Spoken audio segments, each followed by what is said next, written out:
Yo, what's going on, y'all? You're listening to Occupy the Media. I'm your host, Paco Elijah. I got a good show lined up for you today, so make sure you tune in, listen to the whole thing, save it for later if you have to. You won't be disappointed. So grab your coffee, your blunt, your whiskey, whatever you need, and let's jump right into it. Now, it's been a crazy week this week, and guess what? We're all socialists now, and Mr. Republican Conservative Thomas Massie has got to go. Off with his head, right? I mean, that's basically how it seems. I mean, everyone and their baby mama want to bail out, and they all want to chase down the congressman who gets in the way.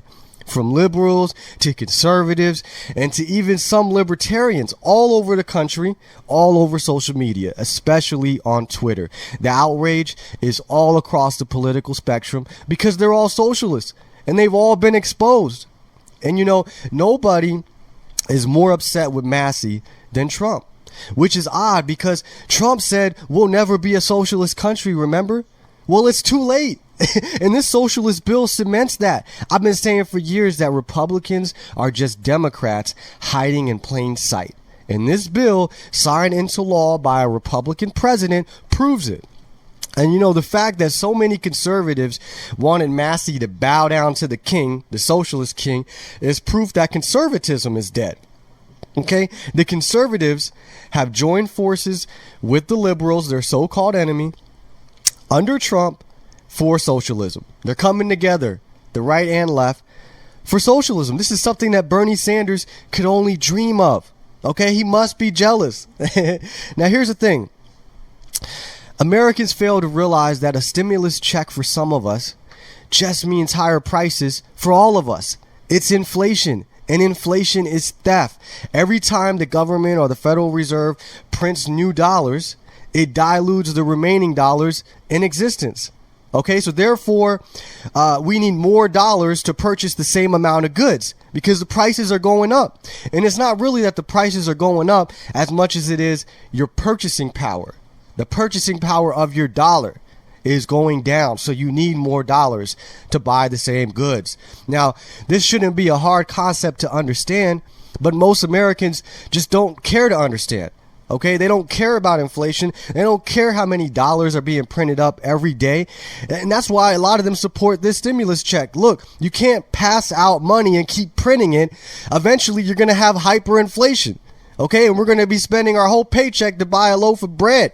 Okay, so again, inflation is theft. This is something we need to comprehend. Now, another thing is one of my Facebook friends also had a good quote, made a good point. And he said, you know, you're not getting a stimulus check. You're getting hush money to remain quiet during another bailout. Exactly. You see, we're going to get the peanuts and just to shut us up and to take it. And the thing is, not only is some of us fine with getting peanuts from the government, some of us are actually getting excited over peanuts from the government. I mean, what the hell is $1,200 going to do? And, you know, even if you live somewhere where the cost of living is great, you know, it's low, $1,200 is still nothing. And especially if prices are going to go up more, it's really nothing. So I just don't understand how people don't get this. Okay, they're just giving us peanuts to shut us up. And I mean, what is that going to get you? $1,200. I mean, you're going to pay your rent. You know, like I said, if you're somewhere where the cost of living is low, maybe you'll have a little bit left over. But still, it's not going to better your situation. Okay, now I want to touch on this Massie situation. But first off, I just want everyone to know that I like Thomas Massie. However, in my view, he is not conservative enough, believe it or not. You know, I know it's funny because he's apparently way too conservative for everyone else. Okay, but you know, he voted for the first coronavirus bill, and he's been a consistent supporter of Trump, who is an enemy of conservatism and who has done nothing to limit government and done nothing to defend the Constitution. Therefore, there is no excuse for supporting a New York liberal. Okay, if you're a conservative and you stand for conservative values and you defend the Constitution, you cannot be a supporter of Trump. Okay, that goes against everything you stand for. Okay, so yeah, you know, I got my issues with him, but you know, I've had the privilege of being friends with Massie on Facebook, but he eventually, you know, unfriended me, you know, and that's fine. It is what it is. I know at one point, if I remember correctly, we did have a couple back and forths, and he did tell me that he'd like to, buy me a beer and sit down and explain why he decided to come out and support Trump. And that was, a year or two ago. Okay, but at the end of the day, there's really nothing to explain, right? Because you're a conservative. Some people call you conservative libertarian.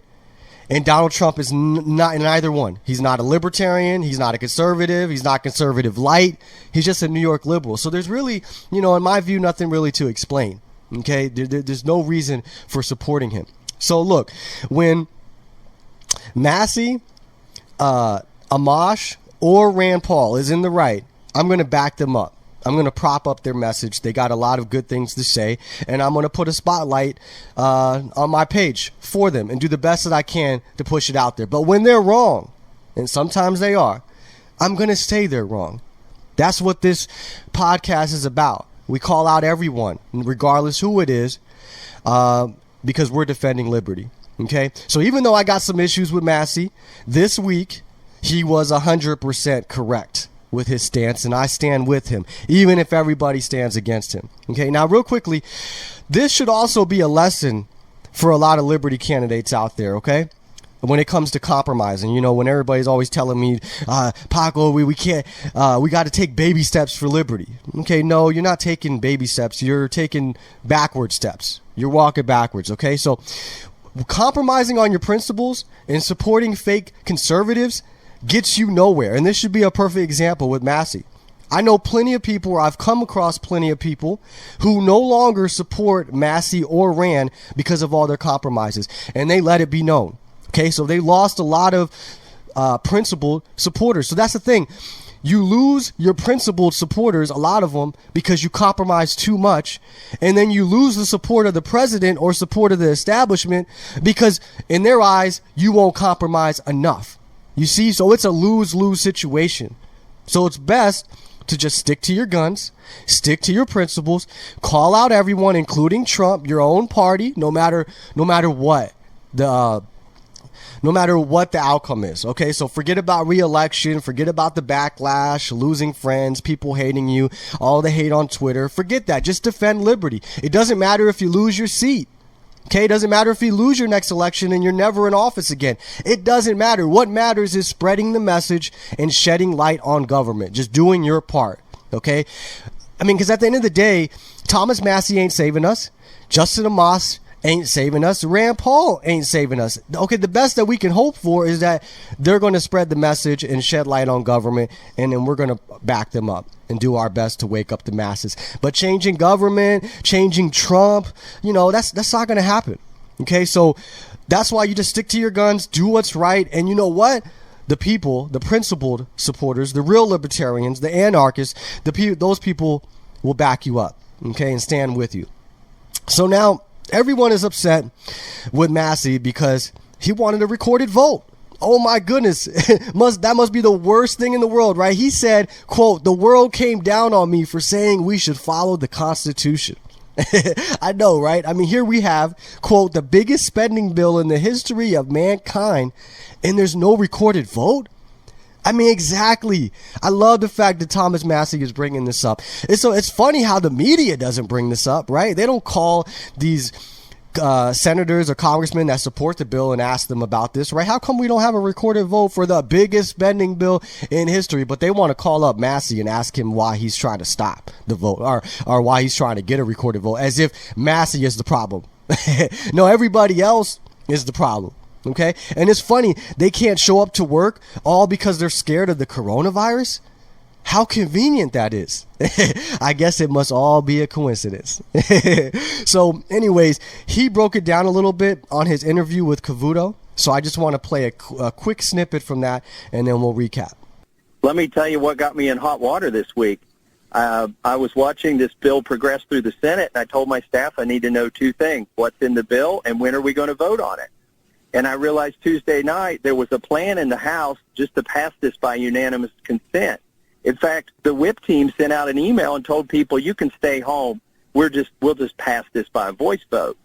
And that's when I jumped in a car and I drove to D.C. because it's not constitutional to do any legislative business without at least half of the members of Congress present.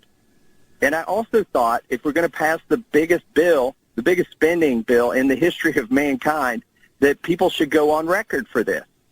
And so I came to D.C. They said, Congressman Massie, if you ask for this vote on Friday, it'll delay it to Saturday. I said, well, I'm telling you I'm going to ask for it on Friday, so tell people to come here on Thursday. And so ultimately the bill was not delayed.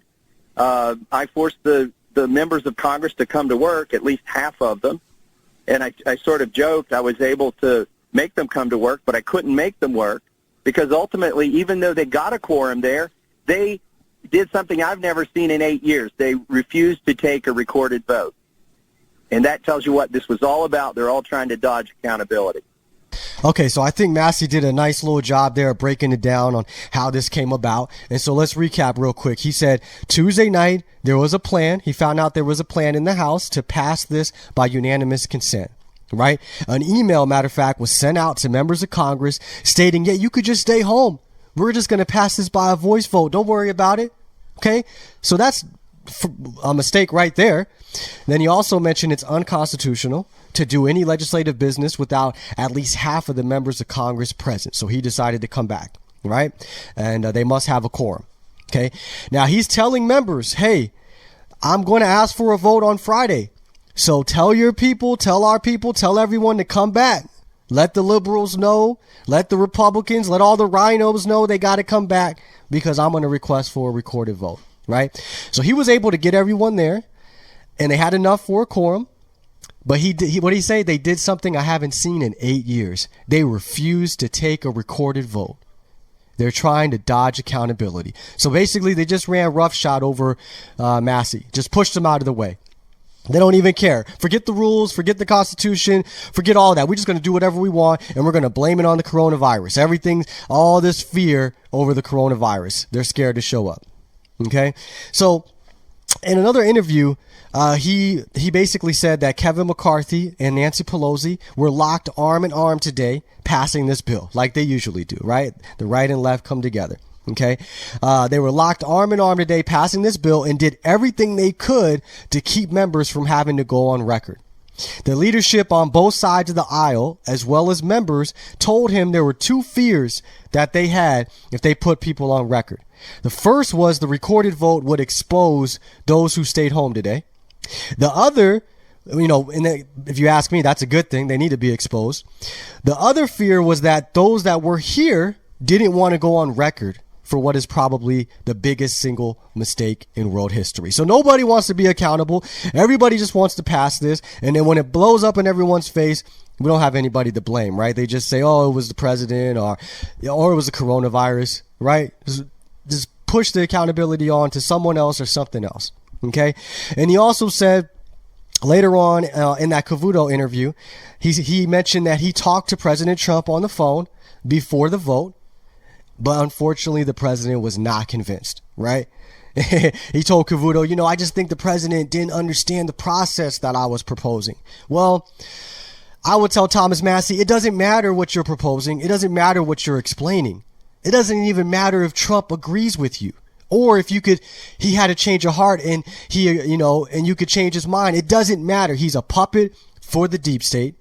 I don't think he cares about limited government at all. But even if he did, it doesn't matter.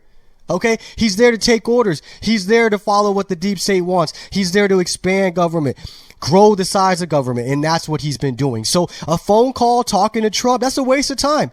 Every time I hear Rand, Thomas Massie, anybody talking to the president, it is a huge waste of time. That 5, 10 minutes, 15 minutes that you spent talking to him, you might as well just do a video on Facebook, talk to your supporters, talk to the people, do an interview, do a video. That's going to get you further than talking to the president. You're wasting your time. Okay? He's just there to take orders. And apparently, when they hung up, I guess Trump didn't really like what he heard from Massie because no one's more upset with him, right, than Trump is. Okay? So this week, Trump attacked Massie, but he praised the Democratic governors, right? We got Kevin McCarthy and Pelosi coming together. We got liberals and conservatives coming together for this bailout. And then here we have Trump attacking Massie, a conservative, but praising Democratic governors, the liberals. What did he say? He said, quote, "I'm getting along very well with Governor Cuomo." He also said, quote, "I applaud the governors of New York and Commie, California. They're taking very strong, bold steps." Very strong. No, Massie is taking very strong, bold steps. But instead, what does he say about Massie? Oh, he's just a third-rate grandstander. And he just wants the publicity. He just wants the publicity.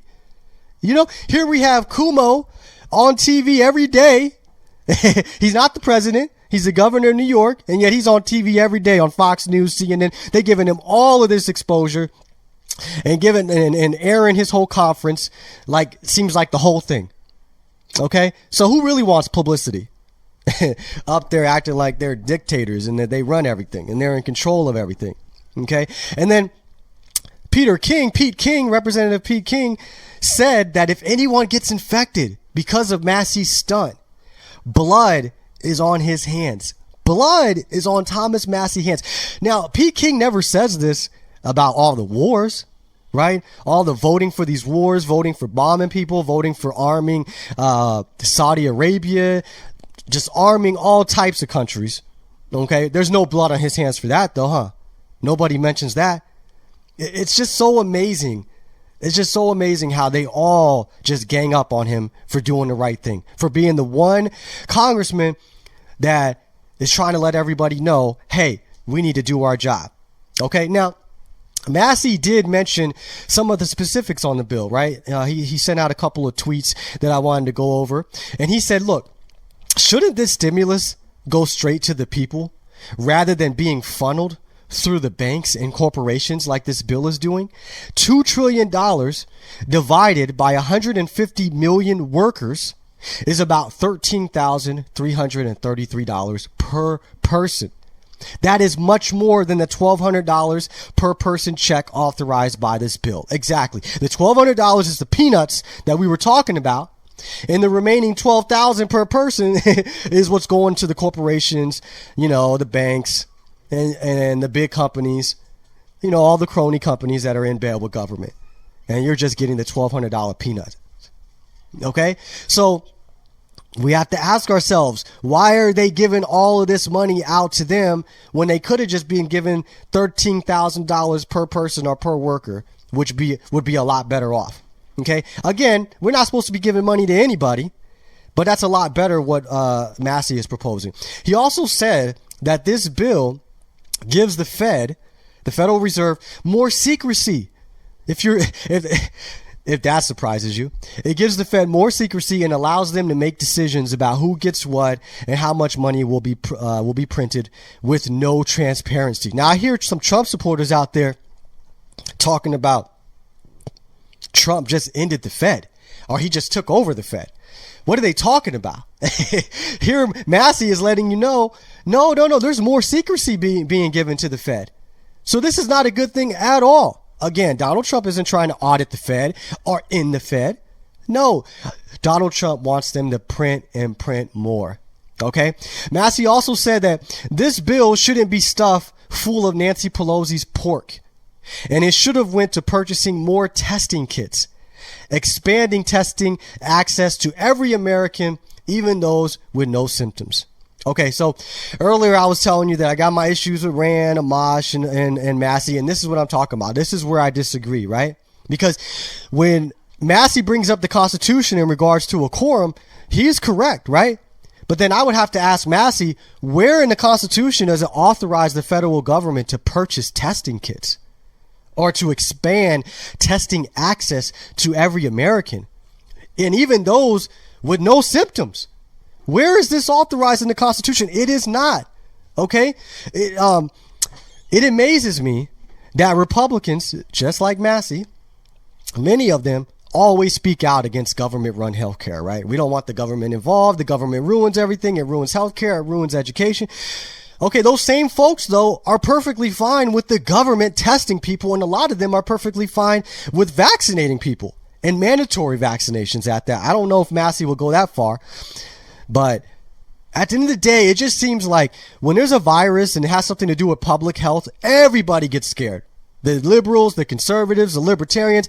I mean, even some anarchists, everybody's willing to throw out their liberties just out the window. No. Okay? Somebody has to use their brain, come to their senses, and tell the people, hey, just to remind y'all, not only is it unconstitutional to pass this bill without a quorum or a recorded vote, it is unconstitutional for the government to be testing anybody. There's no authority. And besides, why would you trust a test from the government? I don't understand how people, this doesn't register to them. What makes you trust a test that's being backed or developed or created or purchased or pushed by the government? Why would you trust anything it says? The first thing that comes to my mind is that test is probably faulty. It probably has some errors. Okay? So any result that it gives me, positive or negative, I don't believe.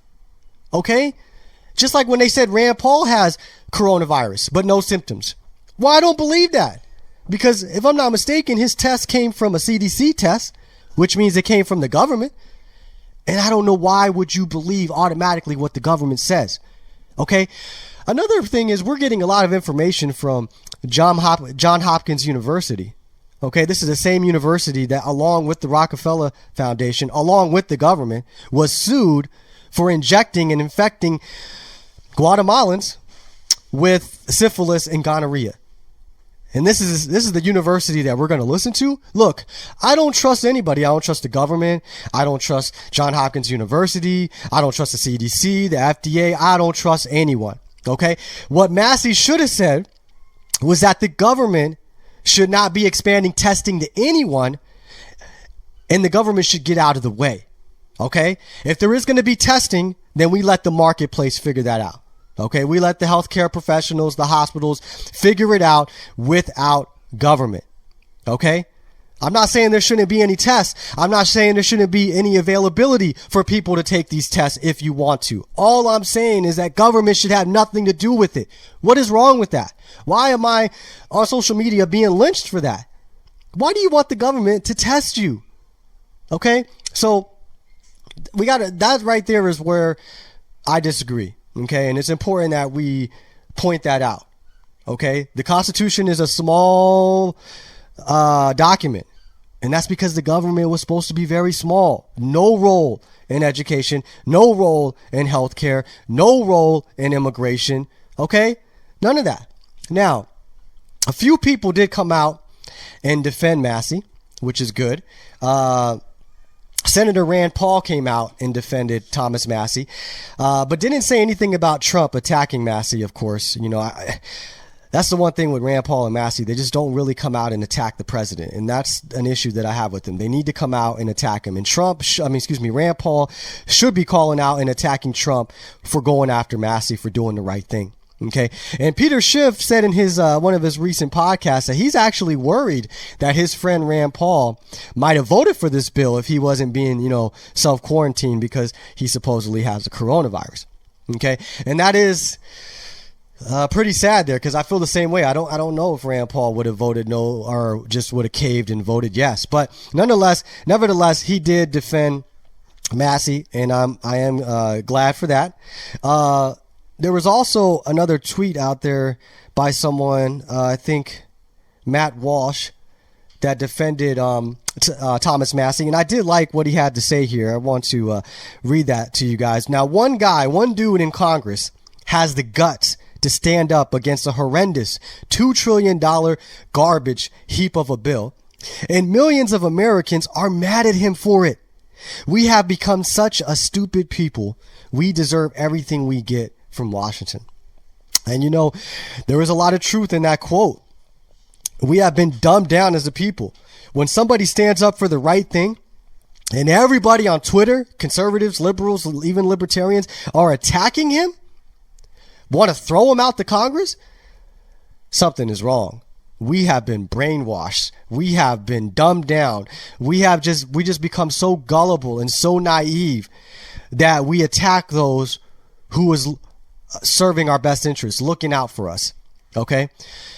So, this just tells a lot about society and about Americans, is that we just lost it. We don't understand about inflation.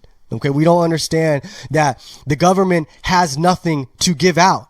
Okay, it has no money. So if it's going to give you $1,200 stimulus checks, first it has to steal $1,200 to give it to you. Okay, and so they only make the problem worse. You see, they create the problem and then they offer the solution. You know, after Donald Trump signed this bill, the Senate Republican Twitter feed, they tweeted out that help is on the way. And they put up a little video meme and they broke down, just gave a few bullet points on what this bill is going to do. It's going to give, and everything they listed is unconstitutional. None of it is authorized in the Constitution, right? Okay. And again, all Americans are jumping on Massie for this, but it said we're going to give direct payments to Americans. Unconstitutional. We're going to help small businesses stay open. Again, unconstitutional. We're going to help workers keep their jobs. We're going to give relief for distressed industries.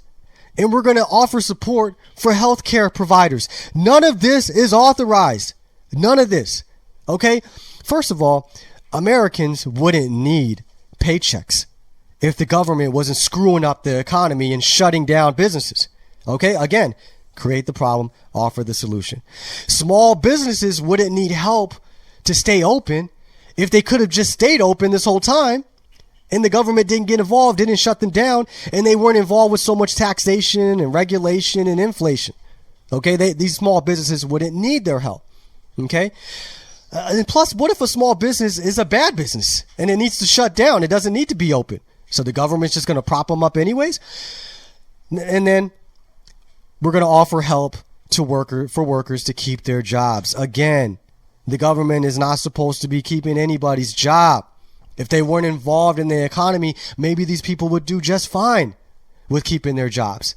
Maybe there would be more availability in other jobs to go to or to take if they weren't pleased with their job. Okay, again, too much government intervention in the economy. The government needs to practice social distancing when it comes to the economy. Just back up, back off. Okay, now, relief for distressed industries. Again, why are these industries distressed? Because the government is involved in the economy, or because they're crony corporations and they got themselves in debt and they need to crumble. They need to fall. They need to go bankrupt. They do need to be replaced and bought out with better management. Okay? So again, why is the government offering help? There's no authority for it to do so. Okay? And no support for healthcare providers. Just get out of the way and let the market figure it out. Okay? Now, there was also a good quote from, I think her name is Anna, on the Young Turks. The Young Turks actually came out and defended Thomas Massie, which is pretty good. You see what I'm saying? When someone does the right thing, people on the left and on the right, people who are principled, are somewhat principled, will come and get your back. Okay? I want to read this quote though, because I think it is a good quote from Anna. She said, "Look, I got to be honest. Every once in a while, when you actually find a principled Republican who is a physical conservative, you got to give them props because they remain principled, even knowing Donald Trump is going to engage in his thug behavior and attack them." And that's right. Even though Massie knew he was going to be attacked and jumped by his colleagues and by the president, he still did it anyways. And you got to commend him for that. You got to respect that. Okay? And so this is what I mean by just stick to your guns, right? If you, all these conservatives talking about how hard it is to win liberals over. Liberals are hard to talk to. They don't listen. Well, look, if you want them to leave the left, right, then you got to stick to your guns and represent conservatism, represent capitalism the right way. And then maybe you'll win more people over to your cause. Just maybe. But when you're flip-flopping all the time, you're talking about how you're for capitalism and then you're for bailouts at the same time, okay? And you're never attacking your own. You're never attacking the Republican Party. Well, guess what? Nobody's going to take you seriously. And it's going to be very hard to convert others. But this is how you convert people. This is how you get the liberals and the lefties to think, is when you stick to your guns, okay? And you go against everybody, even your own party. All right? Now, Ted Cruz, he didn't come out and attack Massie, and he didn't really defend him. But he did give an interview on Fox News, and he said, hey, I voted for this bill, and so did Bernie Sanders. As if that's a good thing. It's a good thing that Bernie Sanders voted for this. And then he also said, I was very active in the Senate in passing this bill. Again, as if that's a good thing. Okay? Peter Schiff said also on his podcast recently that any Republican who supports this bill should go ahead and change parties now. Don't ever donate to them again. Just use that money to buy gold. And I think that's some good advice. And here go Ted Cruz, a so-called conservative Republican, helping to pass the bill, votes yes on the bill, and even mentions the fact that Bernie Sanders did too, as if that's something to be grateful for. So, yeah, Ted Cruz and all the others, they need to go ahead and switch their parties. Switch over to Democrat, because that's pretty much what you are right now.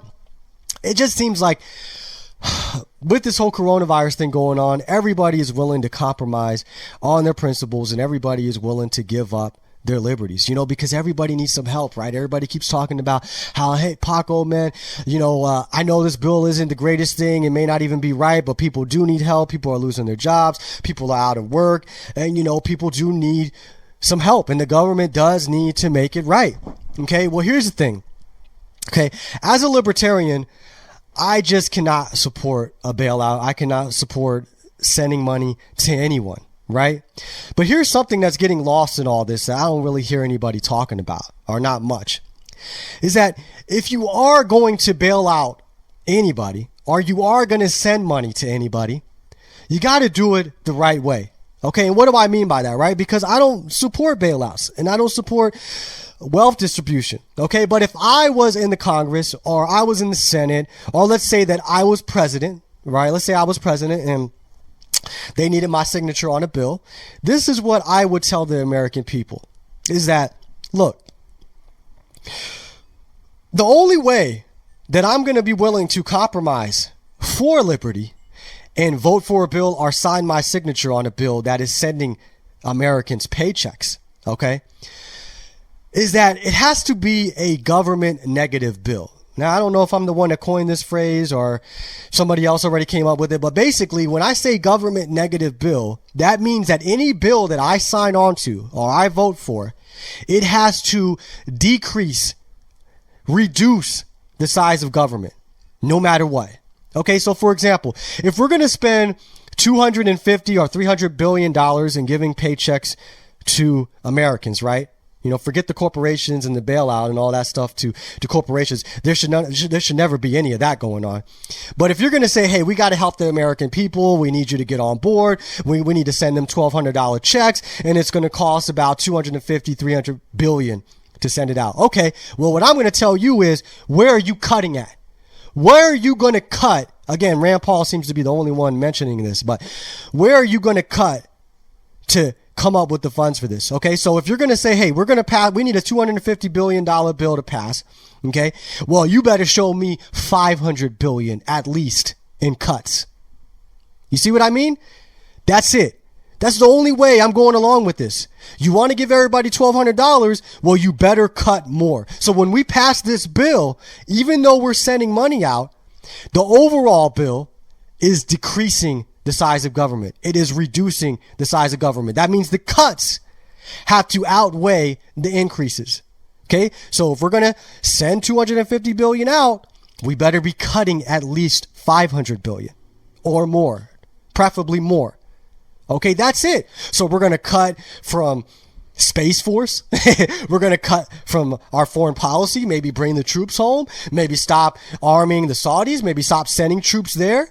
You see what I mean? We're going to cut some foreign aid, right? This is how we're going to make up to be able to send anybody some money. But as Congressman Paco or Senator Paco or President Paco, I'm not going along with anything unless it cuts. And that's it. If you don't agree with me on this, well, that means that you're okay with more inflation. You're okay with government making the problem worse. You see what I'm saying? Now, I would prefer that the government just, get rid of the IRS, get rid of the income tax, just let people keep more of their money, let businesses open up. That I would prefer that more. But If we had to pass something, we just have to. Well, that's the only way we should go about it. Okay. And really, that is what a real libertarian would tell you, is that, hey, I know I'm not going to be able to get everything I want, right? I know I'm not living in a fantasy world where we're going to just pass a bill where we abolish the government like I want to, right? Okay, so I am going to be voting if I'm in Congress, or I'm president, I'm going to be voting no on almost everything. I'm going to be vetoing almost everything. And the only time I'm going to be on board is when we're cutting the size of government, when we're shrinking the size of government, because that's what we need to do. We need to reduce it. Okay. But the best thing we could do is get rid of the income tax, get rid of regulations and rules, and just let the market figure it out, right? Let the market come up with the test, come up with the cure. You know, here's another thing too. If you develop a cure, right? If you figure out a cure, whether it's with medicine or whether it's with herbs and plants, do you think the government's going to let you come out and announce that you have a cure? You think the government's going to allow you to cure people? No, that's not how this works, right? So the government pretends to care about your safety and your health. But I assure you, if any medical professional or herbalist or doctor out there is curing people without the government's stamp of approval, well, they're going to come after you. Okay? Like they've done to people in the past. You're not allowed to be going around claiming you cure cancer or you cure AIDS, because the government will put a stop to that. The government that claims to care about you so much. The same government that doesn't care how many minorities or blacks, brown people, white, gets shot by the police. They don't lift a finger. They don't do anything about it. But yet they care about you catching the coronavirus. The same media that doesn't care about you getting shot by the police. The same government and media that don't care if you die on death row innocent. They don't care at all. Don't mention it. Don't talk about it.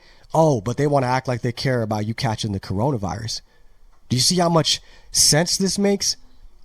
You have to start realizing who it is that we're dealing with. Whenever they pretend to care about your health or your safety or your well-being or your family, they are just saying that because they want more control. They want more power. And what is happening? The government is spending more money, getting more control. And you think that they're going to take away all these measures when all of this is over? No. Just like after 9/11, we got the TSA and it's still here. Okay, so I don't understand what's so hard to comprehend about this, is that you know the government don't care about you. You know that they don't go to sleep at night thinking about you and your well-being and your family. No, they think about their power, their control, their wealth. Okay? And some people think that politicians and the president, you know, some of them are just misguided or dumb, don't understand economics. I listen to Peter Schiff a lot, and I recommend that you do too, but he always talks about how Bernie Sanders is clueless and the president is clueless and they don't know what they're talking about. You know, look, I don't agree with that. And I think we got to stop saying that. These people are not stupid. These people are not dumb. Now, they might not be the brightest. I mean, I'm not saying that Bernie or Trump is a genius by any means, but they are not as dumb and as stupid as you think they are. Okay? They don't accumulate all this wealth and all this power and protection because they're dumb. Okay? No. They are there to expand the size of government, protect themselves, right? Expand their wealth. And that's what they're doing. That's what all of them are doing, right? That's why we got this insider trading. And before anybody knows about this coronavirus, anybody knows that the market's about to tank, they know it. And they set themselves up properly, right? Because at the end of the day, there is no incentive to protect the American people. There is no incentive to keep you safe. Because here's the thing. If things were going great and people were safe and there was no public health crisis and there was no terrorism and all that, well, the government wouldn't be needed. They wouldn't need to pass all these bills and make larger budgets and hire more people. I mean, how many more people are going to be hired because of this new stimulus bill? How many more government jobs are going to be created and new task force and group of people are they going to hire? Because now this new bill, government just gets bigger. That's it. You know, people often talk about who's the worst president, right? It doesn't matter. They all suck. And each one is worse than the one before. You know how? Because every year, every 4 years, every 8 years, every decade, every election, government expands and grows bigger than the year before. That tells you that whoever's president is meaningless. The government continues to grow and expand. Their agenda continues to go on. And the election, right, is just a show. It's just to keep us preoccupied, to keep us distracted, and then to give us the illusion that we made a decision on who's controlling us, who's running things. You know, you had no say in it, okay? They know what the outcome is going to be. They just have to sell it to you and make you think that you made the outcome, right? That you made the decision on who's going to be president, who's going to be the congressman and the senator, which more than likely you didn't decide any of them, okay? I'm not saying every single election out there, every single vote in every single county and every single state is rigged. I'm just telling you most of them are, and all of them have the capability to be rigged. So why trust any of them? Why believe anything the government says? You see, when the government comes out, right, or the CDC, FDA, or anybody in the government comes out and they say, hey, we have, I'm just throwing a number out there, we have 4,000 cases of coronavirus in the last 2 weeks, right? Let's just say that's what it is. I don't know the current number or anything like that, but let's just say that you're watching TV, you're watching the news, and it's breaking news. We got 4,000 new cases in the last couple of days or couple of weeks. Most Americans, the average American looks at that and thinks, oh my goodness, there's 4,000 new cases. What's going on? They got to get a hold of this coronavirus, right? That's just automatically. You just take what they say and what they told you as gospel, right? If they report the jobs numbers, the unemployment numbers on TV, 3%, 4%, whatever it is, you just automatically take it as gospel, right? Well, that's the difference between the average American and Americans like myself. Was when we hear the government say something, we automatically say, you're lying. You're lying. So when I watch CNN or Fox News and I see breaking news or a new report of anything they got to say, the government reports 4,000 new cases, you're lying. Right there. You see how easy that is? You see how quick I am with it? It's just anytime government opens its mouth or the media opens its mouth, I automatically take it as a lie. Okay. Now, maybe occasionally you can find something the government or the media says that is true. Okay. I'm not saying every single 100% thing that comes out of Trump's mouth or the government or the media is 100% wrong. What I'm telling you is that their credibility is shot. They have no credibility. So what are you doing believing them? Why are you listening and taking what they say as the gospel? It's so funny how people come to me and say, well, Paco, show me a source. Back it up. What source do you want me to give you? I'm not in a laboratory. I don't have the means to look at this stuff or do tests or work with vaccines, or I don't have the means to be able to figure that out. So I can't tell you. But what do you want? You want me to give you a government source, right? A government statistic, a government website. That's what you want is proof. It is amazing me. You guys talk about how you don't trust the government, yet you don't believe any source unless it comes from the government. That's because you're sheep. That's because you're sheep. When reality, you should see something that the government reports and you should automatically take it as a lie. Automatically, okay? Whenever they give you a poll and the poll says Donald Trump is at the top during the campaign or Joe Biden is at the top, these polls are lying. It is just to shape public opinion. Okay, so we got to get better with this. When the polls come out, when the votes come out, right? When Wolf Blitzer comes on TV and says, "Oh, the votes just came in for the state of California, and we got this many votes, however many it is, 20,000, 30,000 for Biden, 20, 30,000 for Yang, whoever." You just automatically take that tally and those vote results and you run with it. You automatically believe it. I don't understand this. You think Biden is winning all of these states like they said? The left and the right is sick of the establishment. Even the sheep is sick of the establishment candidates. But yet they're all voting for them? This doesn't make any sense. Use your brain. They are just giving us numbers. I wouldn't be surprised if some of these statistics, some of these stats, some of these coronavirus numbers are just taken out of the sky. I honestly wouldn't be surprised. Okay, so any number the government gives you should not be trusted. Any test the government gives you should not be trusted. And by the way, I know this is crazy. Nobody else wants to bring it up, but where is the constitutional authority to give me unemployment numbers? Where is the constitutional authority to give me jobs numbers, jobs report, coronavirus statistics? Where is the government's authority to do any of this? Develop a coronavirus task team for what? Who is Trump? You're not a doctor. You're not intelligent. Who's listening to you? You know, it's funny how everybody on the left, a lot of these liberals, been calling Trump Hitler for I don't know for how long, right? But yet you upset because Hitler doesn't do enough. Hitler should do more.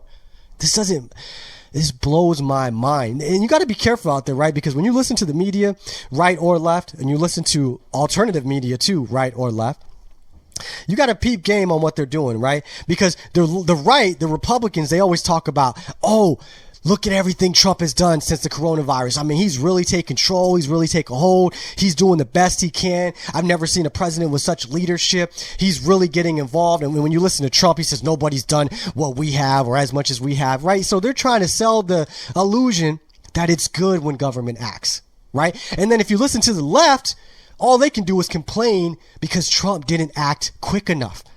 He didn't do more fast enough, early enough. You see the trick that they're trying to run on you?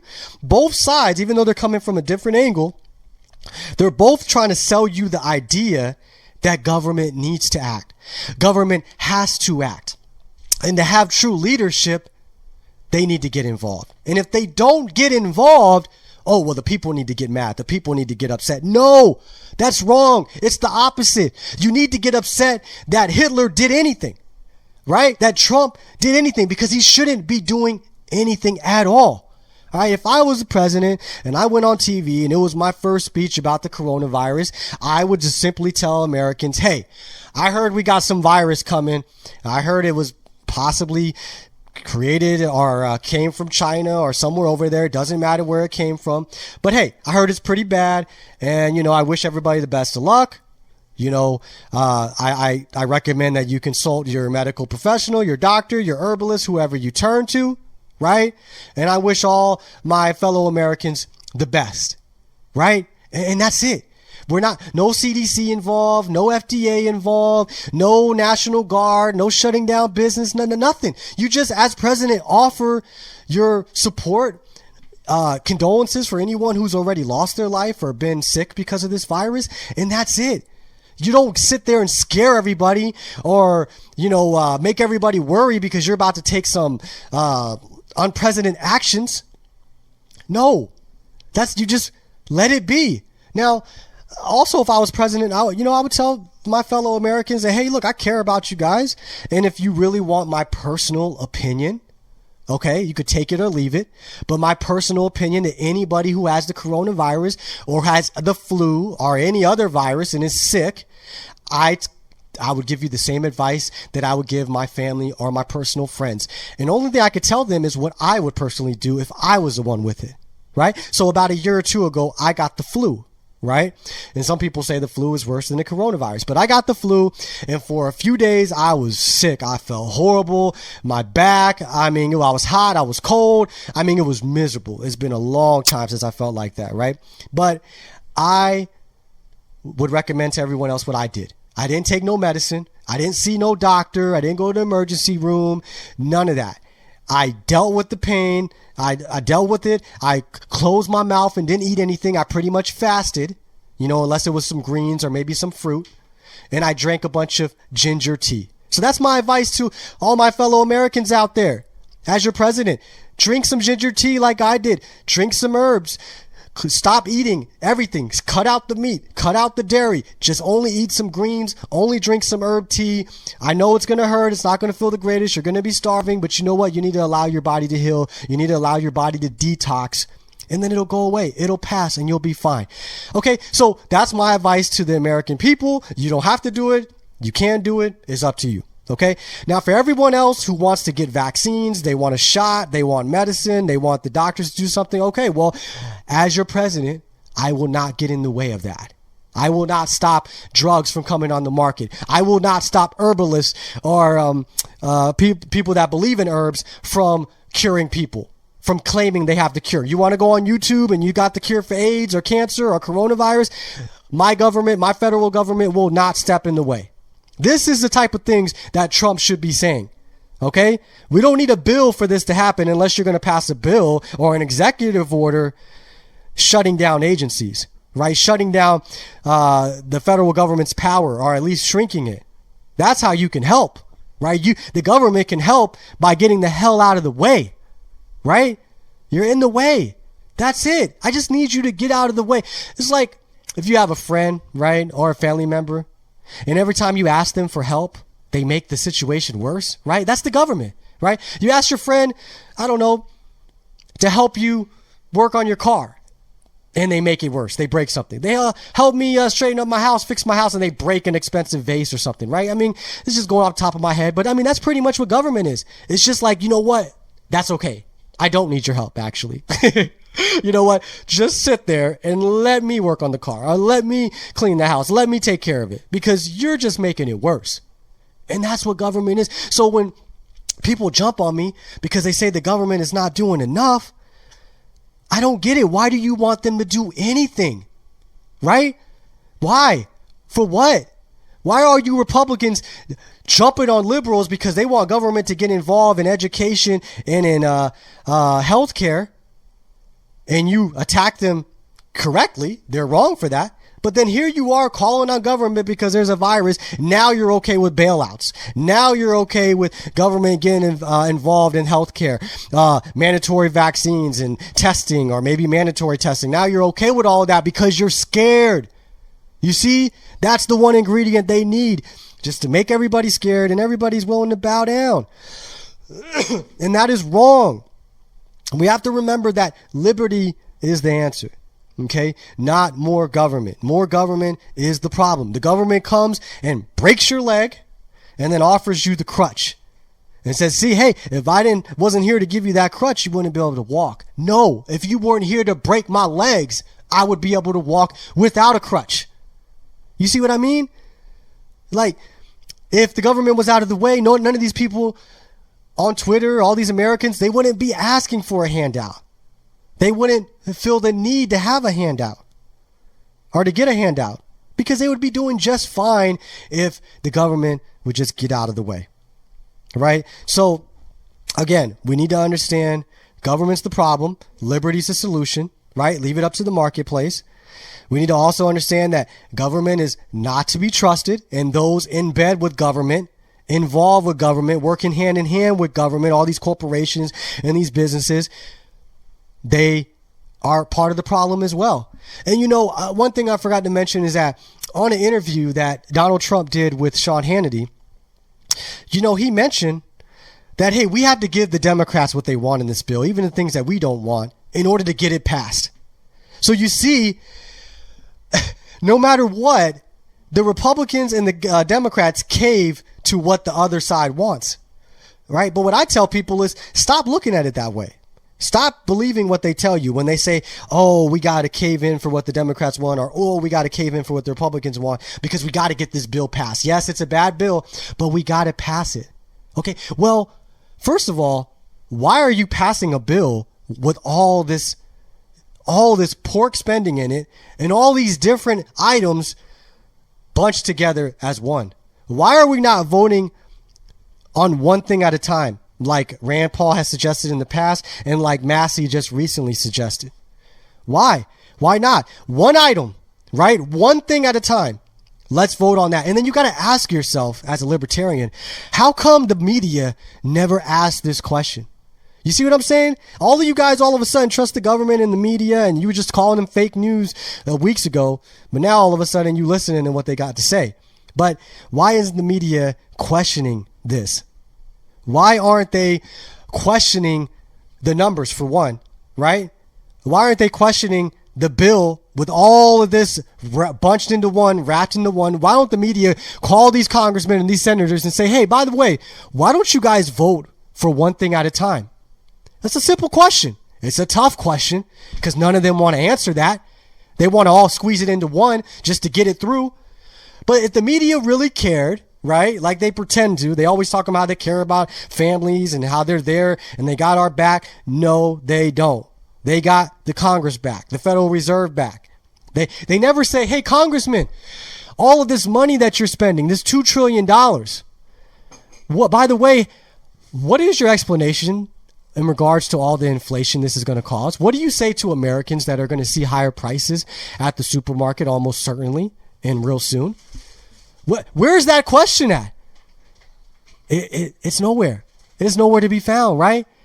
And then, hey, by the way, when all these numbers come out, the coronavirus testing and how many people caught it, how many people have it, how many cases, how many deaths, Does media, does CNN, Fox News, MSNBC, do they ever say, hey, how do we know these numbers are right?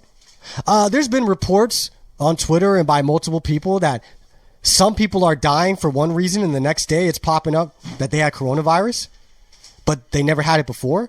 So it sounds like they're cooking the books, right? Like they're just tacking on coronavirus to deaths that were already going to happen so they can inflate the number. So where's that question by the media? No, they just automatically take the number as gospel and they feed it to you. And they go based off of that.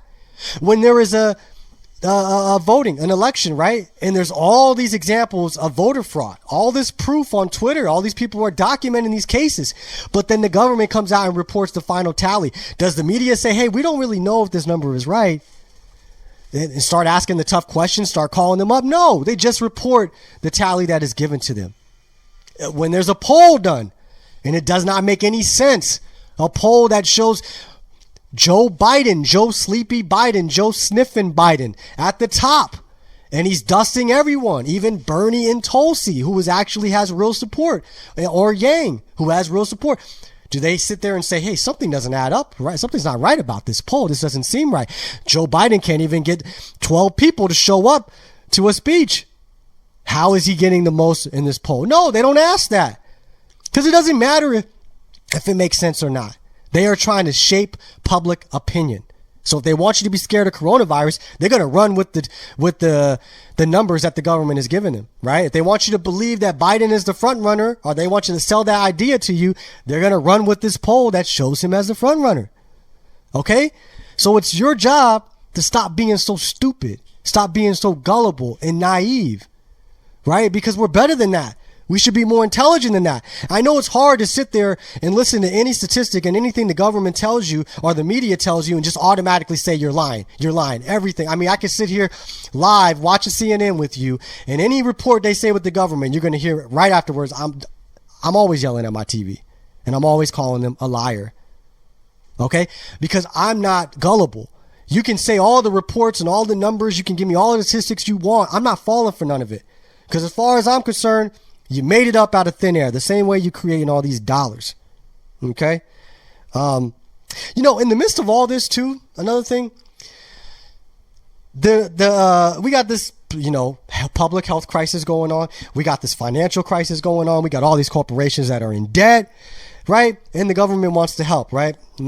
And send people help and send people money. But it doesn't want to cut anywhere, right? Well, during the midst of this crisis this week, the Attorney General, Bill Barr, came out and he announced there is a reward, a $15 million reward to anyone who captures Maduro, the president of Venezuela. They don't want to say that, right? Because they don't view him as the president. They haven't ousted him yet. But the government, who is broke and in debt and just passed the biggest spending bill ever in the history of the world on planet Earth, is offering $15 million to anybody who can capture Maduro. Forget all the people in the streets, all the homeless people in California. Forget the homeless people in New York, all the people struggling in the U.S., all the Americans that got issues. Forget all of that. Forget all of them, right? Because we don't got money for that to help them out in a real way. $1,200 is nothing. But you got $15 million to give to anybody who captures a foreign president that has nothing to do with America, nothing to do with our policies, nothing to do with our foreign policy, monetary policy. Maduro has not shot any American in the street like the police has. He has not taxed any American. He has done nothing to Americans, not to defend him and say he's great or anything, but at the same time, where are you getting $15 million to give away? All right. And if you have that much money to give away, why are Americans only getting $1,200? Okay, you see what I'm saying? Like, you got to ask yourself, whenever they talk about spending money, you as an American, you as a human being with some intelligence, you got to ask yourself, where the hell is the government getting this much money from? When it keeps talking about money we don't have for certain things, right? Whenever they talk, liberals bring up talking about healthcare and education, the Republicans act like they don't got enough money for it, right? But they got enough money for Space Force. They got enough money to send to socialist dictators with foreign aid, and they got enough money to give out $15 million to whoever can capture Maduro. right? Because supposedly he's involved with drug trafficking, as if our government is not, right? I mean, the nerve of our government. Well, why don't you go after the CIA, right? No, we don't want to do that because they're the good drug dealers, right? Oh, and the FDA and the big pharma, right? They're the good drug dealers, right? But we got to go after people we don't like, people that are not our puppets, and then offer $15 million. Now, what do you think that's going to do? Someone who hears that, a group of people that hear that, that's going to give people an incentive now to try to go after him and try to overthrow him. Our government knows what they're doing, y'all. And it's very sick. Okay. And that, if Maduro falls or he's taken over and there's regime change like we want, and don't get it twisted, we would have it already. Trump would be announcing it already if they can make it happen. They just failed so far. Okay. But again, we have to remember that anything the government gives somebody else, they had to take it first. That's what some of you libertarians still still don't understand. And liberals and conservatives definitely don't understand. When the government comes out and says, hey, we're going to give out school loans to everybody. Well, what you have to understand is that loan is not theirs to give. They don't have loans or money to give out, right? The government is in debt. The government is in the red, not in the green. So they have nothing to give out. So when the government gives somebody a school loan, they had to steal that school loan first. When the government gives someone $15 million for capturing Maduro, they had to steal that $15 million first. And where do they steal it from? Okay, well, they can tax the people, which is theft. They can borrow the money, which the people have to pay back by force, no consent. That's theft. Or they have to print the money out of thin air, which is inflation, which again dilutes the money that's already in circulation, that's in our pockets. So it steals from us, right? From a distance, it steals from us. And that's theft.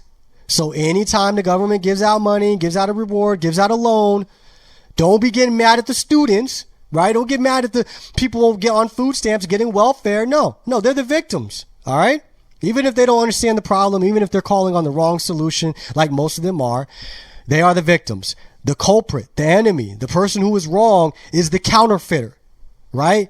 The thief, the person who created the money they didn't have, the counterfeit money. It's amazing how everybody want to get mad at the students who want a bailout, who don't want to pay this predatory loan back, but nobody gets mad at the counterfeiter. Right?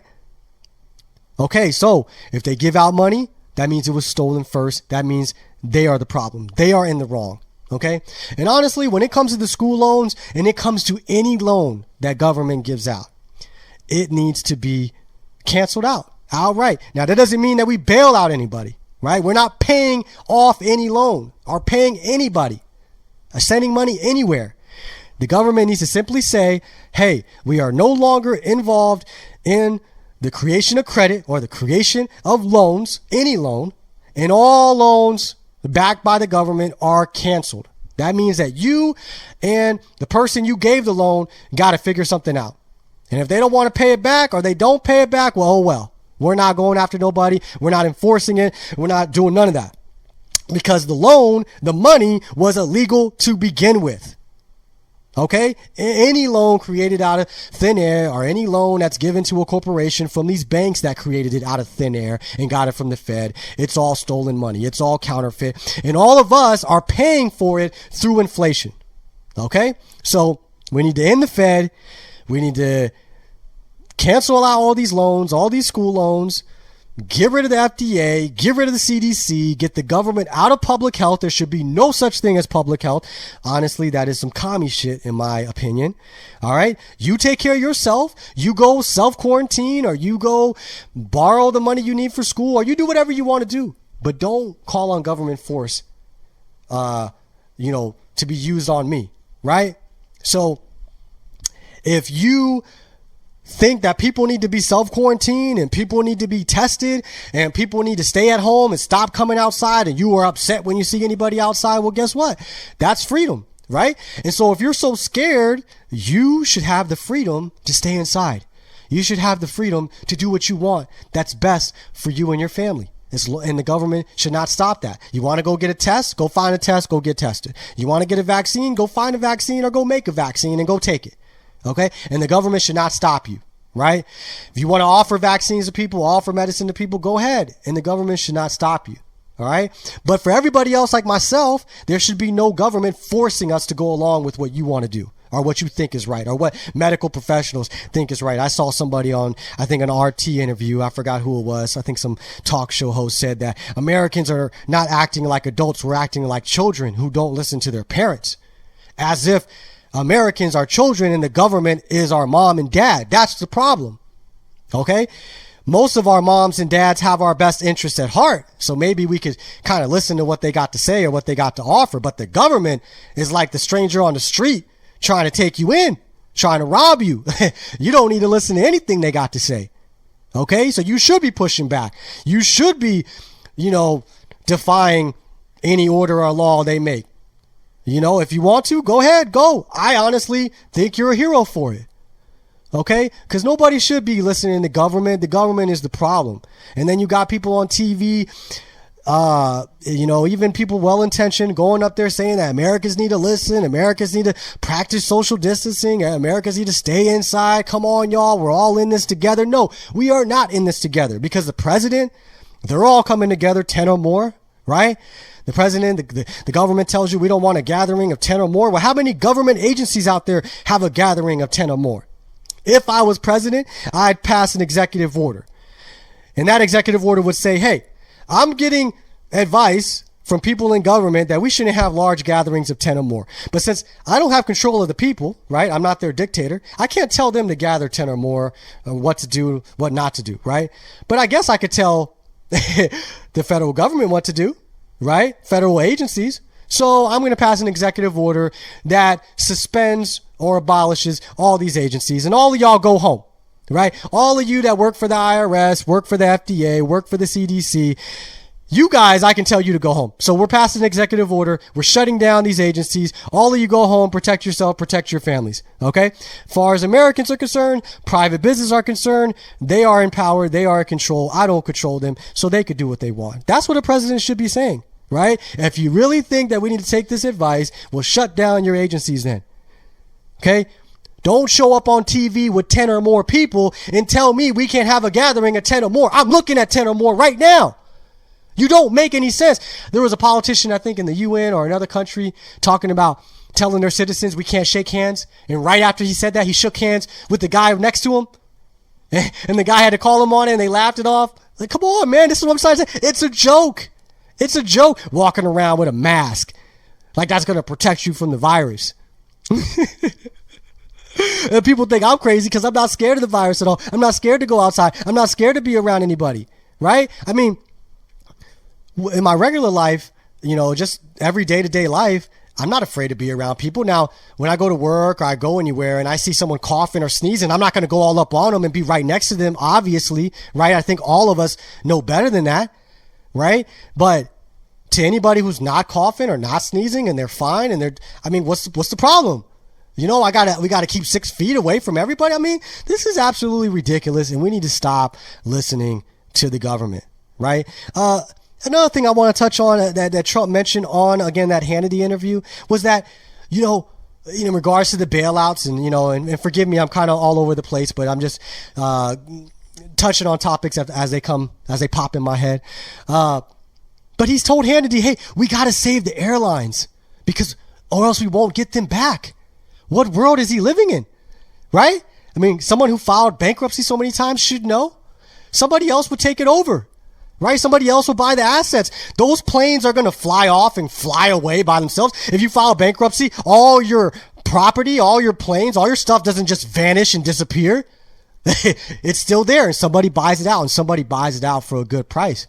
And somebody with some better, somebody that's going to have better business practices, right? Better business practices. Somebody who's going to have better management skills is going to take over, run it better, run it properly, hire the right people, hire the right amount of people, pay these people the right amount, right?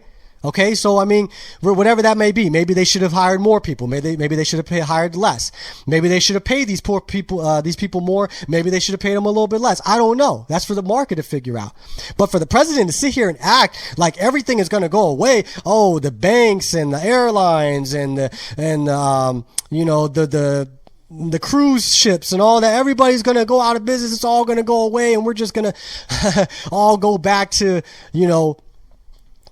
the Stone Ages, back when we didn't have any of this modern technology or any of these things going on. Man, that's ridiculous. Okay. All of this stuff is just going to be bought out. And there's nothing wrong with these people filing bankruptcy. There's nothing wrong with these CEOs losing a bunch of money and being broke and turning into bums, being outside on the street. Those are the people that need to be out on the street. It's funny how when a poor person has their hand out for help, right? Some people drive by them and say, look at that bum, right? Look at that bum. But when CEOs have their hand out for billions from the taxpayer because they're in debt and they can't make it, they're not bums, are they? No, they're smart businessmen. No, they're bums. Okay. The person on the street with his hand out is a victim. All right. They're a victim. And even if they're mad and out in anger and they're calling on the wrong solution, it doesn't matter. They're the victims and they just don't happen to know any better. Okay. So we can't fault them for that. We just we have to try to inform them of what the answer is. More liberty, more freedom. That's how we get better jobs, better pay, better wages, and we bring people up out of poverty. Okay. But when these CEOs got their hand out, I don't hear people calling them bums. No, but the poor person is the problem, right? The people that want $15 minimum wage or $20 minimum wage, yeah, they're the problem. No. The CEO who's exploiting them is the problem, right? Because government gets in bed with corporations, right? They rig the economy, right? With regulations, licensing, taxation, inflation that the competition can't afford, can't keep up. So they drown, right? So then people that have these jobs with corporations, large corporations, they don't have better jobs to go to, right? They don't have better opportunities out there. So they got to stay at their dead end job. And these corporations know that, so they can exploit them. This is not rocket science. This is not hard to comprehend. Right? If you know there's not much competition out there and there isn't much better jobs and better wages for your employees to go to, you know that and you can exploit them and take advantage of that. Okay?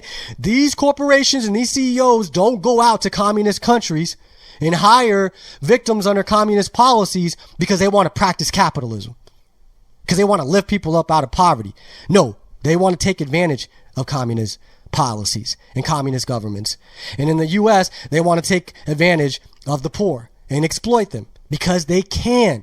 Because the government and the Federal Reserve, they rig the economy to a point where they can get away with exploiting them. If we had a free market, if we had a free market economy, real capitalism, they could not do that.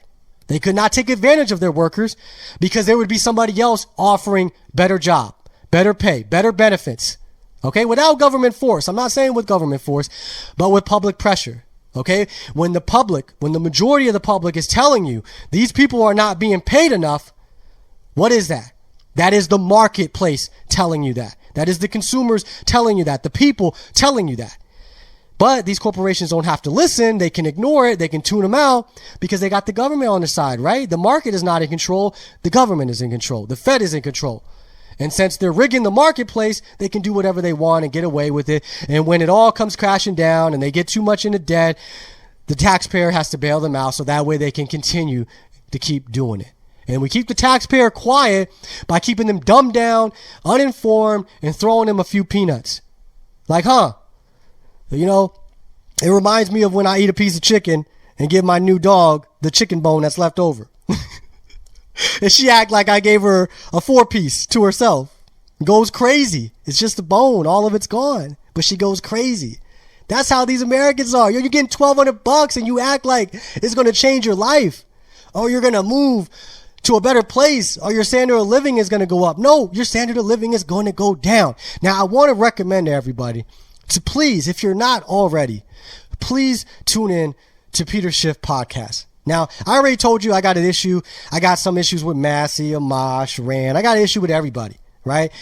And I got issues with Peter Schiff too.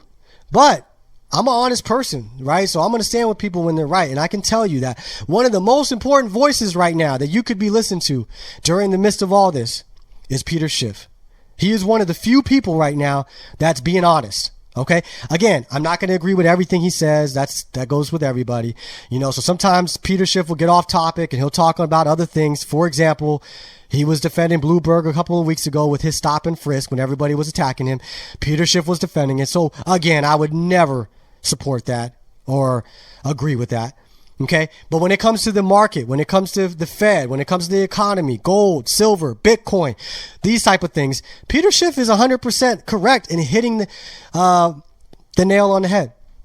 So I encourage everyone to go listen to him, listen to his podcast, follow his channel, create some videos out of his podcast. So I try to do that too.